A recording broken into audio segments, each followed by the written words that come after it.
Muy bien, buenos días con todos, buenas tardes.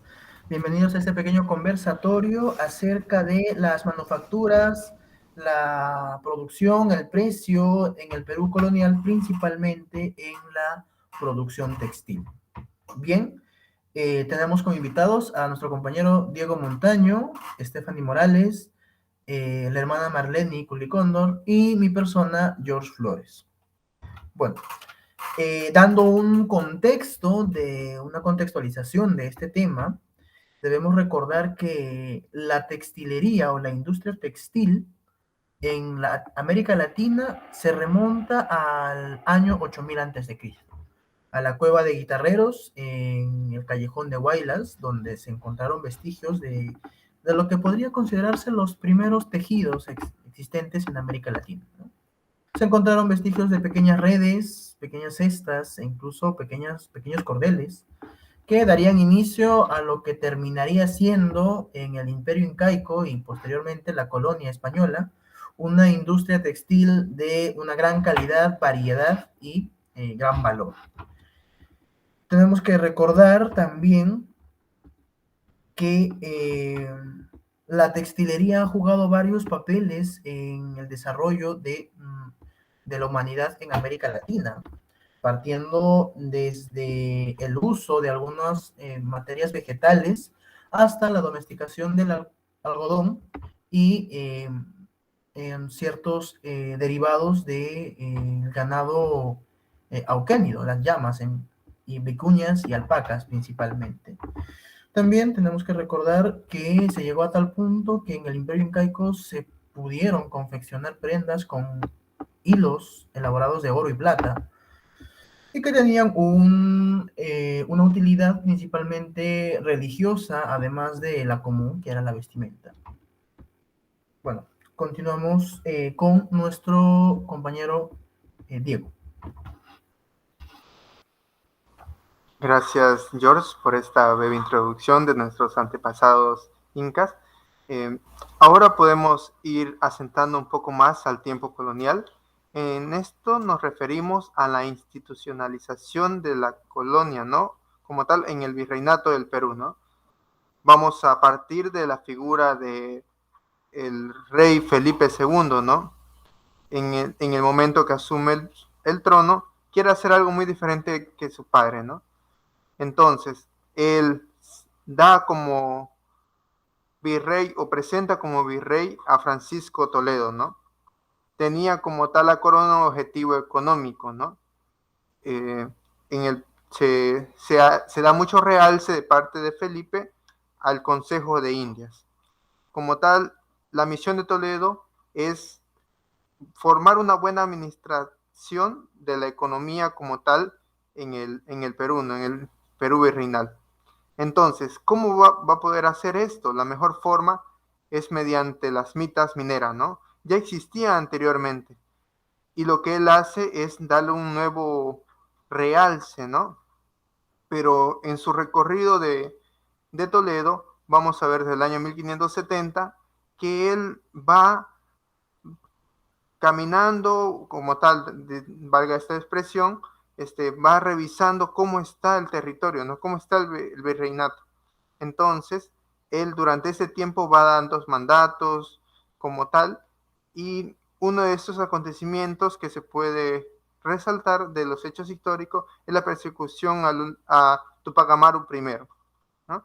Entonces, se tienen dos lugares para explotar. Uno es la mina de Potosí como tal, y en Huacabelica como tal el mercurio, ¿no?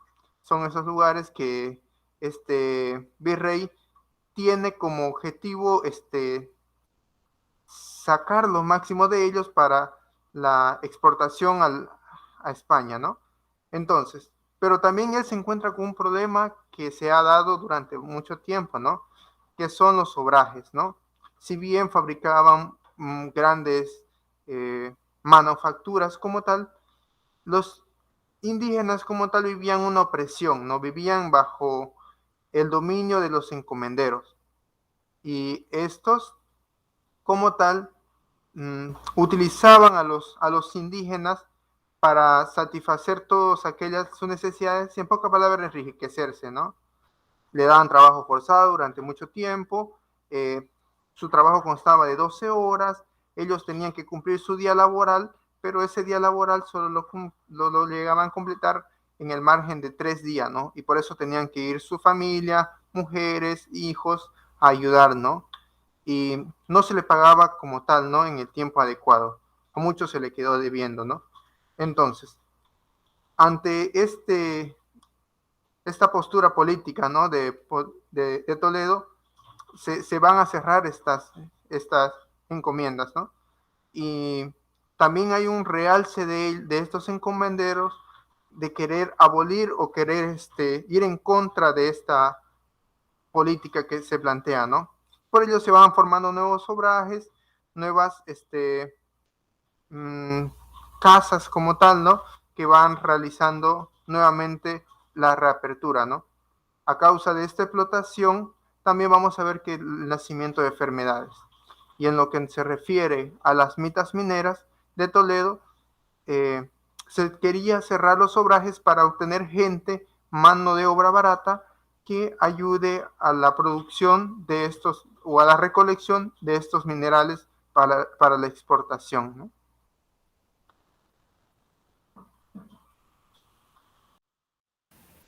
Vamos a pasar a hablar sobre el largo auge de la manufactura textil en el Virreinato del Perú, que se da en el año 1660 al año 1760. A mediados del siglo XVII hasta el siglo XVIII, el resurgimiento de la actividad manufacturera en el Perú y en el área andina estuvo unida a una tendencia descendente de la minería, permitiendo de esta manera una revalorización de los productos nativos y la reactivación de la producción. La crisis minera hizo que las remesas de la Real Hacienda a España disminuyeran y los excedentes de las cajas mineras del Alto Perú cayeran de una manera abruptamente. Por ejemplo, se dice que la última vez que Potosí aportó 1 millón de pesos fue en 1649, para pasar a 800.000 en el año 1659. A fines de este siglo, estas aportaciones continuaron reduciéndose a 434.000 pesos, y esto continuó hacia niveles más bajos durante la primera mitad del siglo XVIII. A mediados del siglo XVII comienza a haber un auge en la actividad textil. Los obrajes en el Virreinato del Perú llegaron a sumar 300. Por ejemplo, en Huamanga y en el Cusco, la producción anual de cada centro productivo llegó a tener alrededor de 50 telares, frente a los 10 de un primer ciclo.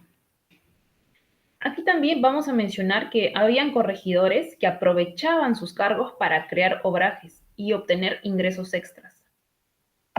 Estos obrajes tenían un propietario. La propiedad de la mayoría de los obrajes pasó a las manos de la iglesia, a la propia corona o a las manos también de burócratas recién llegados y ansiosos por consolidar una fortuna. Por ejemplo, vamos a mencionar al caso de Huamanga y en el Cusco. La propiedad de los obrajes perteneció a los conquistadores encomenderos, a sus primogénitos como herederos del mayorazgo y a sus descendientes. Luego la propiedad pasó a inmigrantes que llegaron y lograron casarse con doncellas pertenecientes a la antigua élite. El matrimonio les abría las puertas al poder regional, les concedió una dote y con ello el acceso a la propiedad de los obrajes. Estos nuevos dueños de los obrajes tuvieron que atender la mano de obra de sus talleres para poder reflotar sus obrajes y comenzar a operar. Esta asignación de mano de obra la realizaba la corona. Entonces, los nuevos propietarios se evadieron de su poder político o eclesiástico para poder lograr la mano de obra permanente y liberada de toda actividad minera. Entonces, apenas llegaron a los obrajes, estos trabajadores fueron convertidos en yanaconas por los nuevos dueños mediante dinero y la asignación también de un lote de tierra al interior del obraje. Voy a dar el pase a mi compañera Marlene para que pueda continuar con el tema. Continuando con lo que dice Stephanie, sí es muy cierto, ¿no? Los trabajadores en ese entonces va a depender mucho de su condición de trabajo, de su salario. Va a ser importantísimo cómo va a depender esa mano de obra, porque en ese tiempo era muy importante la mano de obra, pero no la persona, ¿no? Y los indígenas sufrían mucha explotación en esa parte. Pero sobre todo esta parte del obraje va a ser una asignación de mucho cambio, donde va a pasar esa estructura física de obraje a lo moderno, ¿no? De algo tan rústico, tan doméstico, va a acrecentar ya algo mucho más textilero. Y es por eso que esta demanda va a crecer muchísimo del obraje y sobre todo va a partir de los parte de Quitos hacia La Paz, ¿no? Esta transformación física va a permitir sobre todo que este modelo arquitectónico se abra sobre todo el laboreo textil y que se incremente ya no solamente en un lugar, sino que abra los patios en conjunto y distribuya toda esta producción textil, donde se va a producir sobre todo una producción muy amplia y va a favorecer el mantenimiento de todas las personas en ese tiempo y sobre todo de estos obrajeros, ¿no? Pero van a tener en cuenta ya la posibilidad de la persona del indígena, ya no va a ser tan explotado, sino que le van a dar ese lugar como corresponde a él. Y sobre todo van a tener en cuenta su salario y le van a pagar con lo que es correcto, ¿no? Lo que es justo en ese tiempo. Pero para ello también podemos resaltar que aquí la vida del indígena va a cambiar gracias también a estos jesuitas que ponen también el hombro y la mano para que pueda cambiar toda esta explotación. La vida de estos pobladores y gracias también a ellos se va a cumplir sobre todo en esta adoctrinarse, ¿no? En concientizar y catequizar sobre todo la parte obrajera. Y van a ser los mismos sacerdotes donde van a hablar de los deberes cristianos, donde les va a ver también las penas del infierno, donde va a hablar un poco de la insurrección, van a tratar con los ladrones, con los ociosos, va a ser todo enmarcado, pero dominado sobre todo en este ámbito de lo que son las vírgenes, los santos de un Cristo yacente, ¿no? Y sobre todo va a ser remarcado por un calendario litúrgico.